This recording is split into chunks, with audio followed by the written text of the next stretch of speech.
Hi, it's Professor Chu. Thank you very much for getting in your first short paper and for working on the first quiz and the first forum post. I will get those things graded hopefully by the middle of next week. Just so you know, I have another Rutgers class, medical terminology, that has 150 students in it. And so we have a lot of homework assignments in that class. They've had more than twice the amount that you already have.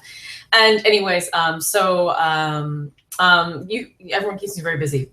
It's great. Also wanted to say that, yes, so this video, and yes, I'm using some new software. So hopefully if you can't hear this or anything happens, let me know immediately. Always working on different options. And this video is going to be about the readings for week 3, which are about the Odyssey, and also continuing our exploration about Odysseus and, well, about the aristocracy and sort of early forms of government systems, political systems in ancient Greece. To refresh ourselves, we have been talking about the about ancient Greek history, and what we're particularly looking at in talking about Homer, because 800 BCE is around the time that Homer is thought to compose his epic poems, we are looking at what is known as the Dark Ages, or the Iron Age, from about 1100 to 800 BCE. And this is a period that follows the Mycenaean Age, lasting from about 1500 to 1100 BCE. The age that the Homeric epics are thought to be set in, the age when we see certain kinds of monumental architecture, including massive tombs, for instance, and the remnants, it seems, of fortresses on top of hilltops. This civilization disappears, which is around the 1100. It's not clear whether this is for internal reasons or also because of some kind of invasion. We mentioned this in another lecture of people known as the Dorians. That's a name that we have from ancient writers themselves. This invasion of the Dorian people from the north, and if that had some kind of effect on the really the collapse of Mycenaean culture. We don't know if this is true or not. We only have ancient sources attesting this, no archaeological evidence really pointing to this. And what we do see in that archaeological record, though, are that in the Dark Ages, which is why it's been called the Dark Ages, it's also been called the Iron Age because of the rise of the use of iron for weapons and farm implements. We see fewer and smaller settlements and some kind of population decline. Simpler artifacts in terms of pottery, no painting on, no complicated wall painting, for instance, and the painting on the pottery is much, much simpler, just sort of simple designs in geometric forms instead of figurative art, like of people, for instance, or horses or other animals. There's no more monumental architecture, and also the disappearance of writing is a significant form. So the disappearance of linear B writing. And then around the time of Homer, though, writing again reemerges in the form of the Greek alphabet, thought to come from the Phoenicians. And also Homer lives also around the time of some kind of resurgence of culture, in the sense that we see what could be the beginning of the rise of the polis, the Greek city-state that I have alluded to, and also some kind of colonization of the Greeks actually starting to leave the Greek mainland and emigrating, you could say, traveling, going to Asia Minor, i.e. to the western coast of Turkey, and actually founding some settlements. In fact, the western coast of Turkey is so heavily settled by Greeks that it is Greek-speaking. It's called Ionia, and it certainly figures very heavily in the Greek political world, as you will see as we proceed through the weeks of our course. So keeping all this history in mind, it's important to think that Homer's epics really offer a dim recollection of the Mycenaean practices, and really more clarity about the age that he lived in, the Dark Ages. One great example of this is the use of chariots in Homeric epics. Chariots actually disappear as weapons of warfare at the end of the Mycenaean era. And the Iliad, of course, mentions chariots, but if you look closely at the text, they're not used for, they're really just used for transportation. The heroes, you know, they get in the chariot, they go to a place, the plain of Troy, and they get out and they fight on foot. So in other words, there's no cavalry. You know, it's almost as if Homer doesn't really know what to use a chariot for. This is a scene of Achilles dragging the body of Hector. But not fighting, of course, he's dragging, Hector's body behind him. And also another sign of this sort of the fact that Homer is really writing about the Dark Ages is suggested in the fact that there is a jumble of weapons mentioned in the Iliad. They're usually bronze. Usually he mentions bronze and iron only for agriculture, but the archaeological record actually shows that iron was used first for military purposes rather than agricultural ones. So those are signs of Homer appearing to talk about a Mycenaean heroic age, but really referring to his own age. When we started last week to talk about the basileus and the idea, of also the basileus, so the king and also these the nobles around him. And I asked you in the forum topic to talk about, do we see, even though this is an aristocratic society, you could say, which is clearly ruled, it's an oligarchic society in which it's ruled by a smaller portion of the community. But did you see any kinds of egalitarian, currents in that early society? But it is the case that, yes, that might have seemed like an odd question to ask. The idea is that, is there any democracy in the Iliad? Well, it is the case that Homer's society is primarily aristocratic, and that does seem to be the case for this Dark Age society. That, in some ways, the society of the Dark Ages you could say it's ruled to the extent that it is by an aristocracy, with the basileus sometimes seeming to be at the head, a leader, but also these hereditary nobles who are called the basileus. And indeed, we can see, Homer's epics are clearly about an aristocratic class of warriors. The Odyssey is interesting, the Odyssey that we're reading this week, because it actually introduces some characters who aren't all fighters, of course, and in some cases takes Odysseus in a lot of different social roles. He does become, for instance, a beggar towards in the second half of the Odyssey in order to get back into his own home in Ithaca. And so one thing that we see, in other words, is that the Odyssey represents a lot of different strata of ancient Greek society. And that makes it, I think, also very interesting to consider for our course. A few more thoughts about this aristocratic society in Homer, as far as we can know about it. These basilees, so these hereditary nobles who have a part in ruling, the community, that they're not, and one of them seems to be, as Agamemnon, the top ruler. They are hereditary, and the institutions that determine them are, first of all, genos, which refers to the immediate family. So a noble will be the head of the oikos, or of his estate or his household. The genos also includes his wife, his sons, and their wives. There's references to this in Odysseus, in the Odyssey. And so all these references, by the way, in this presentation are to passages in the Greek. But if you go to the book that's mentioned, like book 4 here or book 18, you can get a basic idea of what, from the text, of what's being referred to here. And so, again, so the basileus, they inherit their power really through the family, through the genos. It's interesting that the household would be constituted, yes, of the sons and their wives.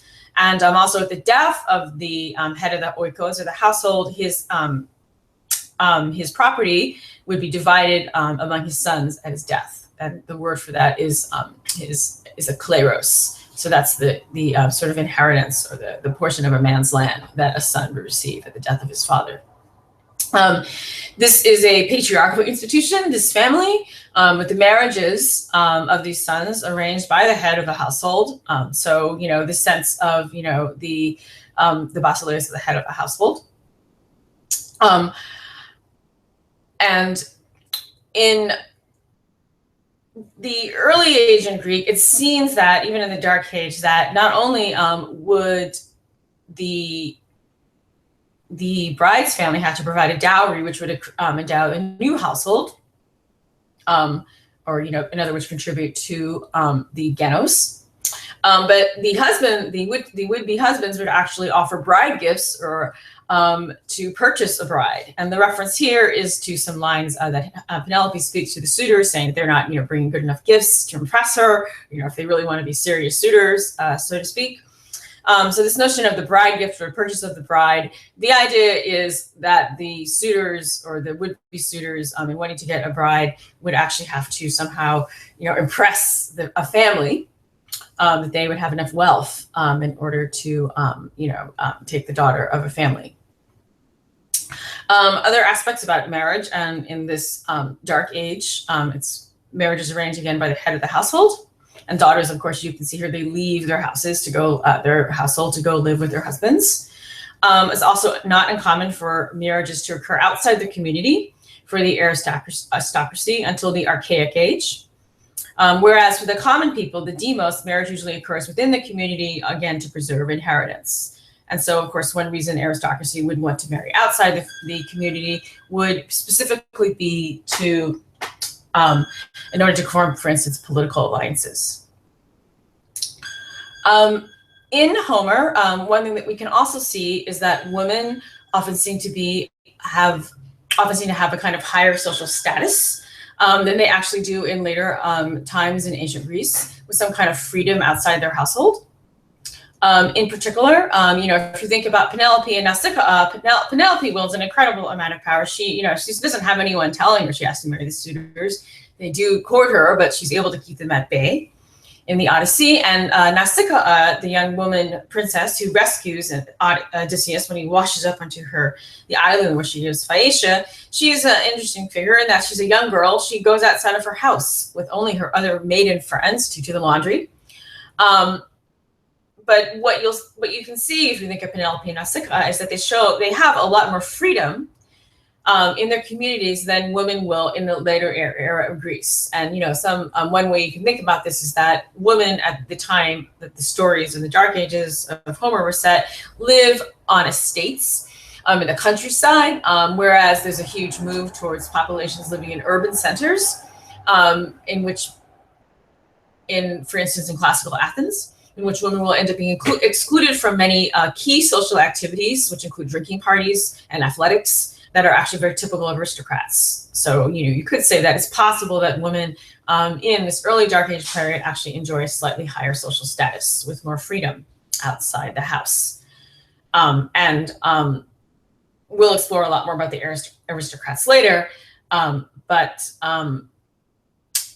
later on in Athens, one of the rulers of Athens, Pericles, creates a law that both parents of a citizen have to be Athenians, which in some way is a way of working around the traditions of the aristocracy. Because remember, the aristocracy in this earlier Dark Age, they often marry actually outside of their communities. So insisting that people can only marry people in Athens, suddenly it limits that, you can't go find another aristocrat from another society. You have to marry an Athenian to have a child who is an Athenian citizen. And also there's a disappearance of the bride gift in classical Greece, but a husband does have to provide a dowry. And this is thinking a little in terms of mythology, but if you look at the genealogy of Odysseus himself, you can also think that the genos, as described, it doesn't go back that far. It definitely extends to, for instance, the children of the head of a household and his wife. And if you notice in the Odyssey, for instance, when Odysseus' mother is dead, he meets her in Hades, but his father, Laertes, doesn't actually live in his own household. His father lives somewhere else. So the oikos, such as it is not an overly, it's based on family, but it's not based on family really beyond one or two generations. And this family tree of Odysseus is also just meant to give you some idea about Odysseus' heritage. He does have an ancestor through his mother, who happens to be Hermes, the god of tricksters and thieves and of commerce and travelers, which is appropriate because Odysseus, especially if you've read the Odyssey before, is a master trickster. And there are alternate myths in which Odysseus actually marries Circe, who is the witch enchantress, and has a son with her. That's mythology class. Back to history. So again, talking about Homer's aristocratic society. We talked in the last lecture about the demos as one word that refers to the people. Another word for them is the laos, or the plethos, the many. We talked about the genos, I just did in the previous slide, in order to underscore the fact that the distinction between the basileus and the demos is based on birth, for number one. And the basileus, maintains to some extent their status as aristocracy as different by intermarrying with other an aristocratic status, even if they're outside of their communities. Well, the other way that the basileus and the demos are distinguished is because of their living situations, their quality of life, their oikos. So the basileus, and you certainly see this in Homer, lives in a household or an estate with slaves, who are especially women captured from other communities, and also hired laborers, or the word for this is a deis, sometimes translated as a serf.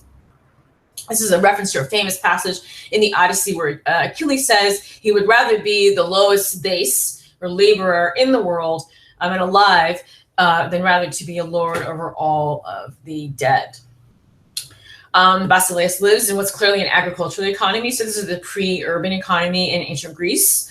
And one reason for this is that the diet in classical Greece is mostly based on grains, olives, olive oil, beans, with some fish, and with also goat and sheep products. So goat herds and sheep herds figures certainly in the Odyssey. However, it is noticeable that Homer has his heroes mostly eating meat. So there's a scene, for instance, in book 14, where Odysseus meets his swineherd, Eumaeus, before he gets back into his castle, his palace, his home in Ithaca, and Eumaeus kills a couple of pigs for that. But the reality is that ancient Greeks did not eat as much meat as we see heroes in the Iliad and the Odyssey doing, and that's another sign about with Homer creating this kind of heroic, kind of mythologized hero culture of heroes. And then, yes, so again, the aristocracy lives in a house that's somewhat, I would say, is thought to resemble the house that Odysseus seems to live in. It has a courtyard, there are stables, there's a porch where people can sleep sometimes, and there are chambers. They could be the women's quarters or storerooms. And there's also a megaron, which describes the very large central room. The megaron, for instance, is the room where the suitors gather to feast and dine while they wait for Penelope to make up their mind. And these estates are mostly away from towns. So keep an eye on when Odysseus goes to Phaeacia, an island where he's rescued by Nausicaa. He meets the king, Alcinous, whose city is actually a palace in a city that has walls. So once again, looking at Homer's heroes and thinking about them in terms of the sort of political ideas or values that we can see in them at this early phase in ancient Greek history, is that, we've mentioned this before, that Homeric heroes function in what we call an agonistic or competitive society, in which their time, or the idea of honor, is an important value. The way that an aristocrat establishes this time, well, the main way you could say is through warfare, through raiding and piracy, with the idea of acquiring geros, and this serves to establish one's time. So you get, again, geros, you get stuff, you get bronze cauldrons, you get weapons, you get slaves, you get cattle, and that establishes your honor and reputation. And indeed, Odysseus talks, at the end of the Odyssey, he says, my stores have been so depleted by all these suitors, so I better go on some raiding, missions to get more cattle and everything back. It is actually the case that Odysseus's maternal grandfather is actually a master cattle thief. But time also can be established in other ways. One is by feasting with one's hetairoi, which is a word for one's male companions, because doing this builds bonds of xenia, or hospitality or guest friendship. And this concept of xenia is a really important one, certainly in Homer's world. The idea of xenia means that, if you have a relationship of xenia, perhaps through feasting with other companions, as we see the suitors do, when you are a stranger, and there's no hotels or places to stay, when you're a stranger in a strange land, because you have this bond of guest friendship, in some cases it's been established by one's ancestors or by oneself before, and in some cases it's a host welcoming a stranger, as Eumaeus the swineherd welcomes Odysseus. When Odysseus first comes back to Ithaca. Xenia is also established through the receiving and interchange of gifts. And we see this in Menelaus, in book 44 of the Odyssey, or also in 19. There's a famous scene of two warriors on the Homeric battlefield, stopping, fighting, actually. Diomedes is a Greek, Glaucus is fighting for the Trojans. This is in the Iliad, because they realize that their grandfathers or their ancestors have a Xenia relationship. And so because of that, they stop fighting and they exchange armor, actually, instead of fighting with each other. One way to think about this culture is another concept that will certainly be important later if we think about Greek political life. It's the idea of eidos, or shame. The emphasis on this culture of time and honor is that one should be the best and the preeminent, a word that Homeric heroes talk about. Homeric heroes talk about being the best, which is the word aristos, and they talk about time or honor, but what this turns into, you could say, or it is reflected in a value that becomes important in classical Greek, this notion of arete, which means excellence or virtue, and is actually related to the word aristos, or aristocracy. It literally means the best. And so, in other words, one wants to have this reputation as being the best and preeminent. It's an idea similar to the idea of having honor or time among the ancient Greek heroes. And this, you could, some say that this is a sign of ancient Greek culture, this archaic Greek culture, being a shame culture rather than a guilt culture, in the sense that one fears to lose status and so to feel shame or eidos before one's peers. And there are sanctions that exist which protect morality. These are external rather than internalized. You know, it's sort of like everyone's looking at you. You can lose face if you don't, for instance, give gifts to your guests, if you don't, reciprocate with feasts, and dine with your male companions. So my sort of summing up of thinking about Homer, why we're looking at Homer at the start of our class on Greek politics is, first of all, because Homeric texts are the earliest, Greek texts that we have to look at, but also because the basic forms of political organization that we see in Homer are actually already present. That is to say, the basic forms of political organization that characterize the city-state in ancient Greece are actually already present in the time of Homer. Those basic forms are the ones we talked about in the last week, namely the fact that there's an assembly or an agora of the many, sort of like all the Greek soldiers' mass, who these are subordinate to a consul, the boule, which consists of the heads of noble families, the basilees. So that same structure, the many, the assembly, the agora, the smaller council, the boule, and then the basileus, who is the form of the basileus, and then the basileus, who is a leader, not exactly a first among equals, but himself is often tied to the basileus through kingship and the kinship and other means. Political decisions are made through debate. And debates are regulated between individuals, the scene to think about with that is the scene in the Iliad at the start when Agamemnon and Achilles are quarreling, and you think about how other nobles like Nestor step in and offer their advice. Another thing to keep in mind about this early idea of political organization, or the ideas of political organization that we see that last throughout certainly the classical period, is the use of human arbitration to settle compensation for an injury. And so, you can think about that again in terms of the first book of the Iliad, in which, you see Achilles and Agamemnon really trying to deal with each other as they try to figure out, what is each of them going to get as a result of, losing time. That's the injury, so to speak.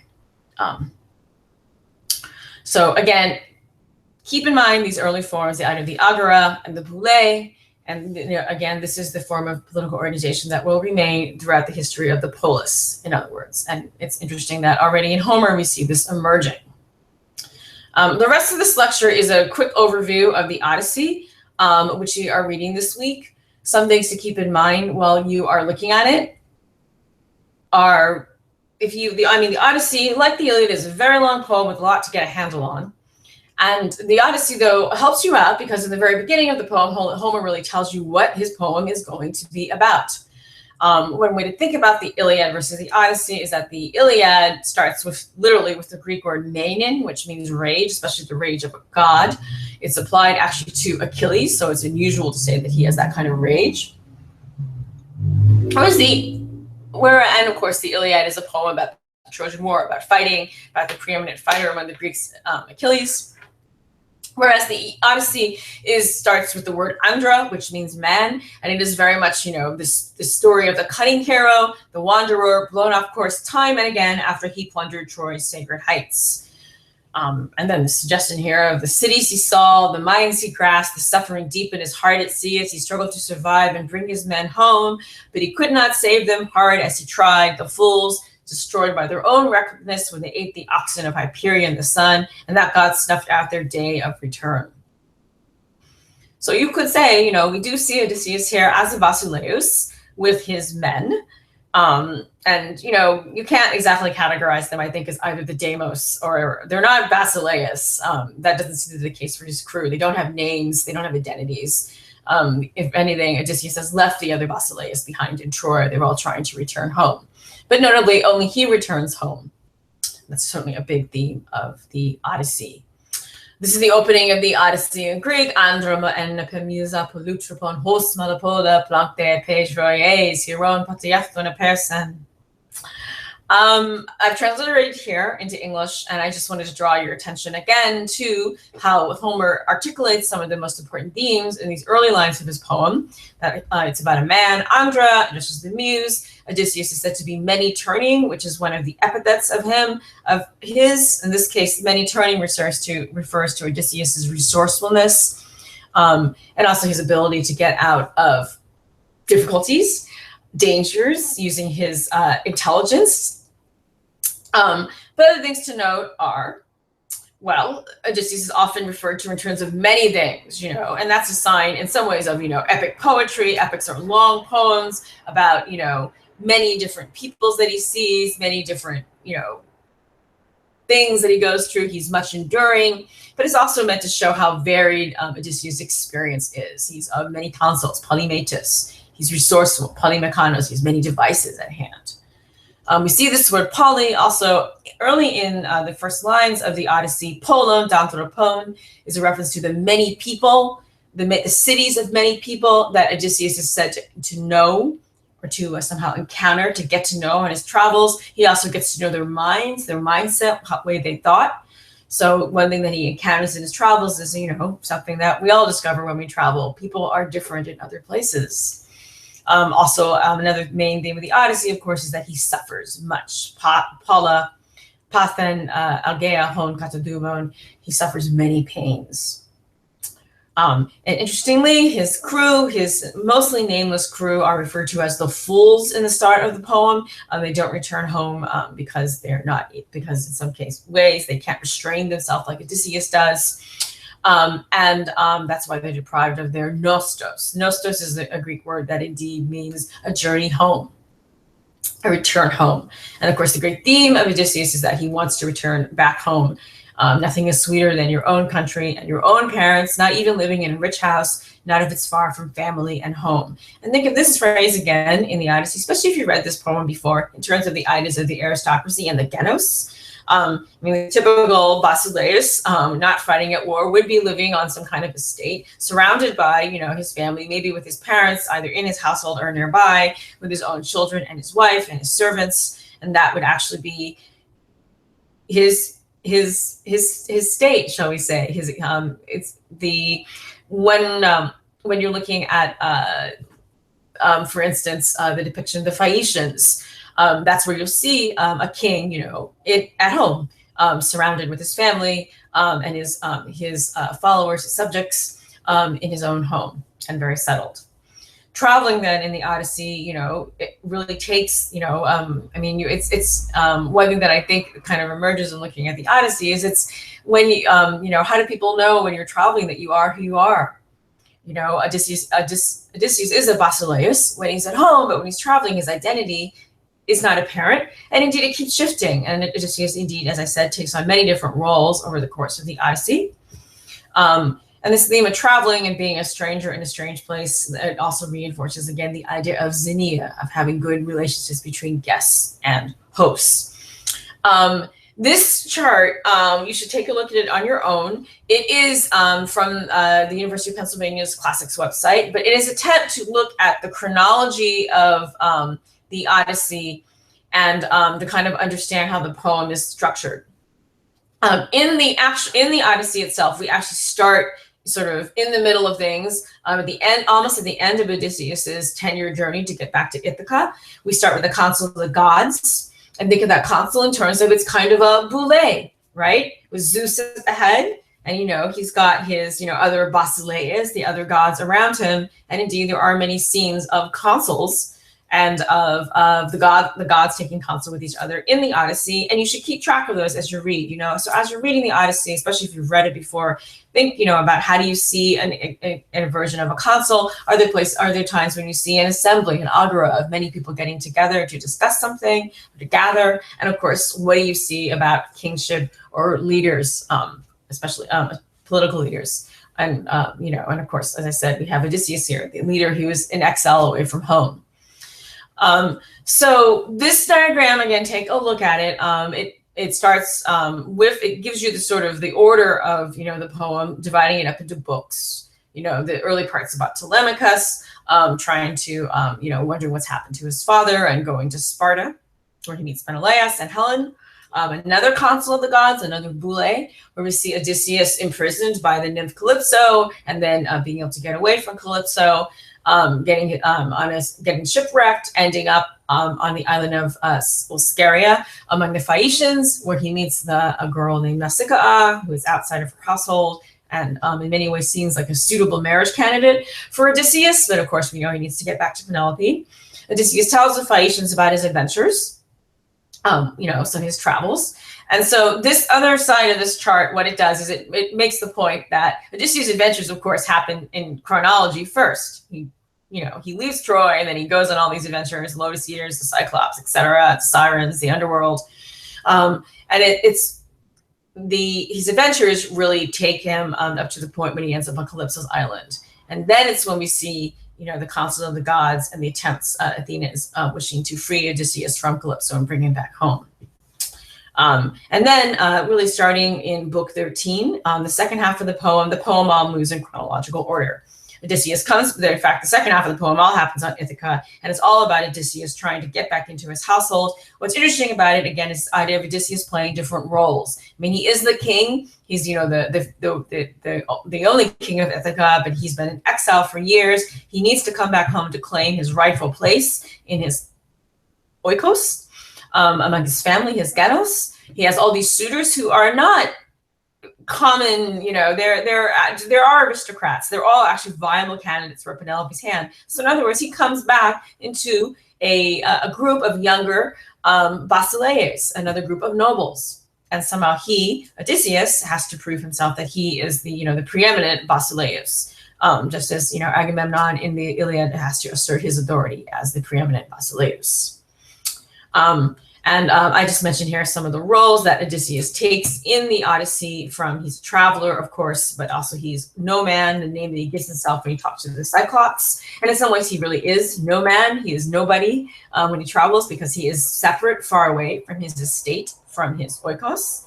He ends up coming back into his own house first as a beggar. And as the poem proceeds, at the end, we see him work himself back to his rightful place as the king, with the slaughter of the suitors. Some other notes to keep in mind when you're reading the Odyssey, we haven't considered this before, is that Odysseus's name is very important, which is why the Cyclops episode in some ways is so fascinating when he says, "I'm no one," because again, he is no one. He's away from home. But Odysseus is extremely connected in many ways to his family, like any basileus would be.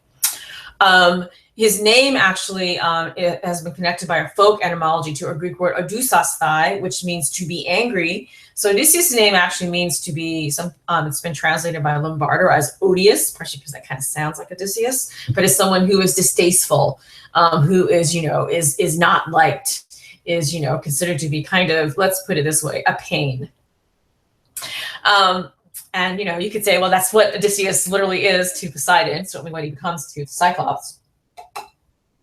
You know, he's not always a character, in other words. I mean, it's easy to like Odysseus because it's great to think that he's resourceful and cunning and uses his wits to get out of problems, but he has kind of a slightly troubled or precarious ancestry. For instance, he receives this name from his maternal grandfather, whose name is Autolycus. So again, his maternal grandfather is Autolycus. He's the father of Anticlea, Odysseus' mother. And that name actually means the lone wolf or a werewolf. Lycos is Greek for a wolf. Apparently this name we hear comes because he was angry at many people and through the wrath. And also that Odysseus' name, being odious, is thought to come because of the wrath that Zeus, or especially Poseidon, shows towards him. Interestingly, Autolycus is the master thief. Through Hermes, he has been given the ability to commit perjury. He's a skilled, again, crook. With special skill, he can make what he steals invisible.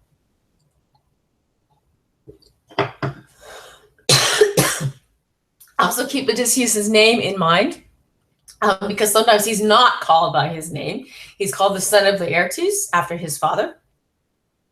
He's called Laertides, and that's another sign of the importance of the genos, of one's relationship to one's father. In fact, that many Greek heroes are often indeed called by the son of whoever their father is. For instance, Hercules is often called Alcides. That means he's the son of Alceus, his human father. And then again, I just listed some of the epithets of Odysseus here for you, again, to think of his many and varied ways of being.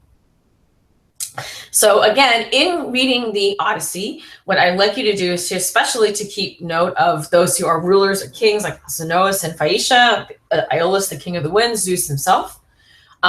You know, characters or scenes where you think you can see recall the basilees, or the boule, the nobles. Again, the most obvious one would be that of the suitors.